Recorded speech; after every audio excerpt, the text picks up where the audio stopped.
আমিরে মুয়াবিয়ার সন্তান ছিল ইয়াজিদ, সে অনেকগুলো অন্যায় অপরাধ করেছে। এইজন্য সমাজের মধ্যে কিছু মানুষ, কিছু বন্ড, তারা সাহাবীদেরকে আমিরে মুয়াবিয়াকে গালিগালাজ করে। আওয়াজ দিয়ে বলেন ঠিক কিনা? এরকম মানুষ সমাজের মধ্যে আছে কিনা বলেন?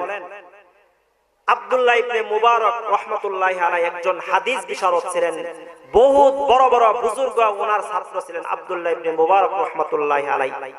আব্দুল্লাহ ইবনে মুবারককে প্রশ্ন করা হয়েছে, ও আব্দুল্লাহ ইবনে মুবারক, তুমি উত্তম নাকি আমিরে মুয়াবিয়া উত্তম?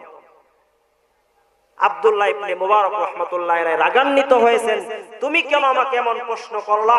তো শোনো, আমিরে মুয়াবিয়া আল্লাহর নবীর একজন সাহাবী, আল্লাহ রাসূলের সাথে এসে যুদ্ধ করেছে।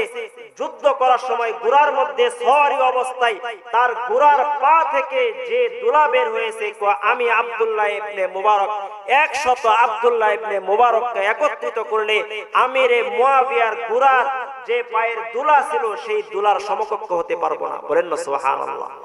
সাহাবী হলে তো মাকামওয়ালা সাহাবী, ওই সাহাবী তার পিতামাতার সাথে খারাপ আচরণ করার কারণে আল্লাহ তাআলা তার জবান থেকে কালিমা বের হচ্ছে না।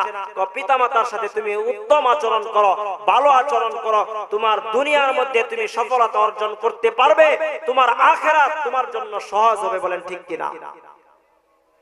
আমি আপনাদের সামনে বলতেছিলাম যে কবিরা গুনাহের কথা, যে কবিরা গুনাহ হলো যে আমরা আল্লাহর সাথে শিরিক করি, আমরা আমাদের পিতামাতার সাথে খারাপ আচরণ করি, এটা হলো, এইগুলো হলো কবিরা গুনাহ। আল্লাহ তাআলা আমাদেরকে কবিরা গুনাহ থেকে বেঁচে থাকার, চলার মতো আল্লাহ আমাদেরকে প্রত্যেককে আমল করার তৌফিক দান করুন। মুহতারাম হাজিরিন।